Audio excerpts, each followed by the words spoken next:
In the rest of Somalia, it's more or less anarchy. There are small pockets held by the government and large areas controlled by the insurgents. There are tentative peace talks taking place, but there have been many peace agreements here before. Separatists in Indian-administered Kashmir have clashed with police during protests over a visit by Indian Prime Minister Manmohan Singh. Protesters threw stones at police who fired tear gas at demonstrators.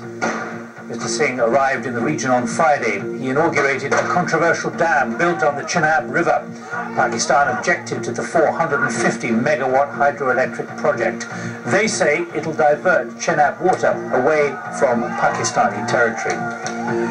A huge blow. They really need to draw a line here. You really are using, as we've just heard from Tokyo, from Narika Hama, very apocalyptic language.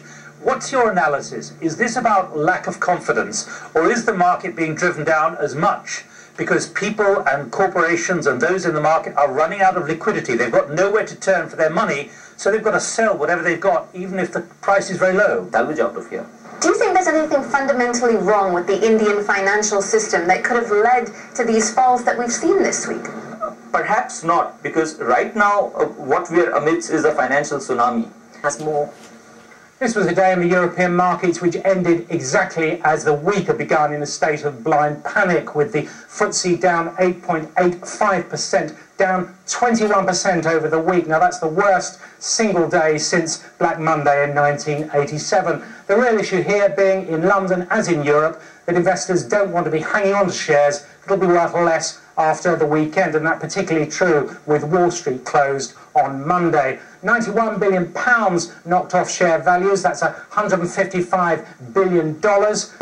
And they're deeply concerned about where we're going from here. Then you get an irrational movement such as this, and a 9% movement in the FTSE. Well, that is a big move. Similarly, the Dow is again down tonight. It's going to get worse before it gets better. Philippa Thomas is at the White House. Philippa. Mike, thank you very much. Yes, a volatile day on Wall Street, which ended with something of a last-minute rally.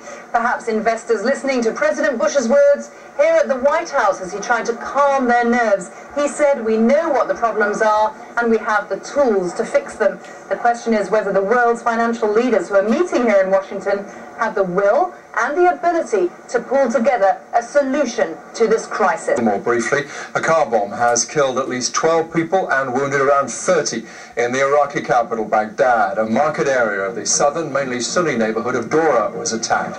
It is a former insurgent stronghold. A separate roadside blast in the northern city of Mosul killed 2 people. Zimbabwe's leaders have called on former South African President Thabo Mbeki to return as mediator to end the political deadlock in the country. Mr. Mbeki negotiated the power-sharing deal that left Robert Mugabe as president, with Morgan Tsvangirai as the new prime minister. But negotiations have broken down over the allocation of cabinet posts. The Dalai Lama has had surgery to remove a gallstone in the Indian capital, Delhi. The spokesman said the hospital operation had been successful, but he would probably stay for about a week to rest. Doctors have advised the 73-year-old to cut down on foreign travel. Mrs. Palin denies any wrongdoing, and supporters say the charges are politically motivated. From Anchorage, Rajat Merchandani reports. Sarah Palin has become known around the world as she campaigns for the highest office. But in this building in her home state, politicians have questioned her ability to lead. This committee authorised an investigation into whether a personal dispute led her to sack a public official. For 7 hours they debated the investigators' report before making it public. More than 1,000 pages of this report remain confidential, but this is what they released, and it includes the key findings from the investigator that Governor Sarah Palin abused her power. The far-right Austrian politician Jörg Haider has been killed in a road accident. According to police, Mr. Haider was driving alone when his car veered off the road and overturned near Klagenfurt, his political stronghold. He suffered severe head and chest injuries. The 58-year-old was a former leader of the Austrian Freedom Party. The rebel movement in the Indonesian province of Aceh, Hasan Ditiro, has flown home after more than 30 years in exile.